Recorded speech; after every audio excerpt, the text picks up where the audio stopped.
ചേച്ചി, ഓ നിങ്ങൾ എന്തോ നോക്കുന്നു?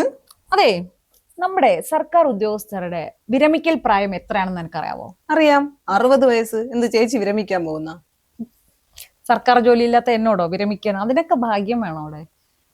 അപ്പൊ നീ പറ, 60 വയസ്സ്. നേരത്തെ അത് 56, 58 ഇപ്പൊ 60ആയി. അതായത് ഇപ്പോ 60 വയസ്സാണെന്ന് പറയുന്നു. പക്ഷെ ഈ വിരമിക്കൽ പ്രായം എന്നൊക്കെ പറയുന്നതേ ചില ആൾക്കാർക്ക് ഒരു സങ്കല്പം മാത്രമാണ്. അതൊക്കെ IAS IPS അവർക്കൊന്നും ഈ വിരമിക്കലൊന്നും അവരാരെയും ബാധിക്കുന്നേയില്ല ഇപ്പൊ ഇവിടെ. ചേച്ചി എന്താ അങ്ങനെ പറഞ്ഞത്?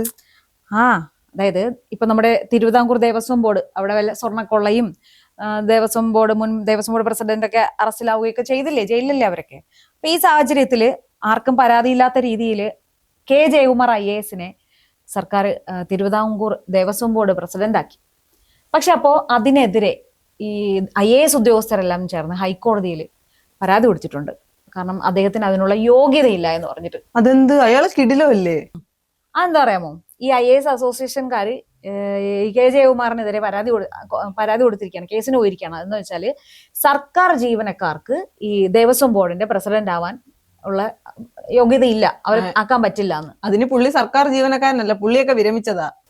പുള്ളി 2012 വിരമിച്ചു എന്നൊക്കെ പറയുന്നുണ്ട്. പക്ഷേ വിരമിച്ചതിന് ശേഷം അദ്ദേഹം 1 മാസം പോലും സർക്കാർ ശമ്പളം വാങ്ങാതെ ജീവിച്ചിട്ടില്ല എന്നാണ്. സാധാരണ റിട്ടയർഡ് ആയി കഴിയുമ്പോൾ പെൻഷനല്ലേ കിട്ടുന്നത്. ഇത് വിരമിച്ചതിന് ശേഷം മലയാളം സർവകലാശാല വൈസ് ചാൻസലറായി കുറെ നാളുണ്ടായിരുന്നു. അത് കഴിഞ്ഞിട്ട് ഇപ്പൊ IMG ഡയറക്ടറായി ചീഫ് സെക്രട്ടറിയുടെ ശമ്പളവും വാങ്ങി ജോലി ചെയ്തു വരെയായിരുന്നു. അപ്പോഴാണ് ഈ ഇവിടേക്ക് തിരുവിതാംകൂർ ദേവസ്വം ബോർഡിലേക്ക് പ്രസിഡന്റായി നിയമിക്കുന്നത്. അപ്പൊ അങ്ങനെയാണെങ്കിൽ ഇപ്പോ IMGയിലെ ഡയറക്ടറായി ഇരിക്കുന്ന ഒരാൾക്ക് സർക്കാർ ജീവനക്കാരൻ എന്ന് തന്നെയല്ലേ പറയേണ്ടത്, ശമ്പളം വാങ്ങിക്കുകയല്ലേ ചീഫ് സെക്രട്ടറിയുടെ. അപ്പോൾ അതാവാൻ പറ്റില്ല എന്നാണ് ഇപ്പൊ IAS ഉദ്യോഗസ്ഥന്മാരുടെ അസോസിയേഷൻ വാദിക്കുന്നത്. അതിനെ അവരിങ്ങനെ പ്രശ്നം ഉണ്ടാക്കാൻ പുള്ളി മാത്രമൊന്നും അല്ലല്ലോ, മുൻ DGP ലോക്നാഥ് ബെഹ്റ കൊച്ചി മെട്രോയുടെ അണ്ടറിൽ വർക്ക് ചെയ്യുന്നുണ്ടല്ലോ ഇപ്പോഴും. അതുപോലെ KM എബ്രഹാം കിഫ്ബിയിൽ വർക്ക് ചെയ്യുന്നില്ലേ. പിന്നെ ഇയാള് ചെയ്യുമ്പോൾ മാത്രം എന്താ, സർക്കാരിന് മണി അടിച്ചു നിന്നാൽ വിരമിക്കാതെ മുന്നോട്ട് പോവാം, മരിക്കുന്നവരെ വിരമിക്കണ്ട. അതാണ് ഇന്നത്തെ കേരളം. സർക്കാരിനെ മണിയടിച്ച് നിന്നാല് ഇവർക്ക് ഒരു പ്രശ്നവും ഇല്ല, ചിലപ്പം മരിക്കുക പോലും ഇല്ലായിരിക്കും എന്നാണ് എനിക്ക് തോന്നുന്നത്. റിട്ടയർ ആവൂല എന്നല്ല, ഇപ്പൊ പറഞ്ഞില്ലേ മരിക്കുന്നവരെ ജോലി ഇല്ല, ചിലപ്പോൾ മരിക്കൂല സർക്കാരിനെ സോപ്പിട്ട് നിന്നാല്. പിന്നെ ഇതുമായി ബന്ധപ്പെട്ട് UA ലത്തീഫ് ഒരു ചോദ്യം സഭയിൽ ചോദിച്ചിരുന്നു.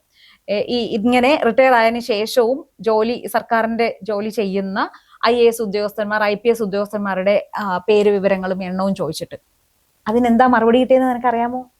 ഇല്ല. സ്ഥിരം മറുപടി തന്നെ. അല്ല, നമ്മുടെ മുഖ്യമന്ത്രിയല്ലേ, എന്തെങ്കിലും കൊനഷ്ട മറുപടി ആയിരിക്കും. വിവരം ശേഖരിച്ചു വരുന്നു, അന്വേഷിച്ചു കൊണ്ടിരിക്കുന്നു, ഇങ്ങനെയൊക്കെ സ്ഥിരം പറയുന്ന ഒരു വാക്കുണ്ട്. അപ്പൊ വിവരം ശേഖരിച്ചു വരുന്നു എന്ന ഒരു മറുപടിയാണ് പറഞ്ഞിരിക്കുന്നത്. ചേച്ചി അതെന്ത് പറച്ചില്ല, കുറ്റം പറയാൻ പറ്റില്ല. ഒരുപാട് പേര് കാണും, ലിസ്റ്റ് എടുക്കാൻ സമയം കൊടുക്കണ്ടേ. ഇനിയിപ്പോ ഇവരൊക്കെ മരിച്ചു കഴിഞ്ഞാലെങ്കിലും ഇവരെയൊക്കെ വിരമിക്കാൻ സർക്കാർ സമ്മതിക്കുമെന്ന് കണ്ടറിയണം. അത് നടക്കുമെന്ന് തോന്നില്ല. കാരണം മരിച്ചവർ പോലും വന്ന് വോട്ട് ചെയ്യുന്ന നാടാണിത്. അപ്പൊ മരിച്ചാലും റിട്ടയർ ചെയ്യുമോ ഇല്ലയോ എന്നുള്ളതൊക്കെ നമുക്ക് കണ്ടറിയാം.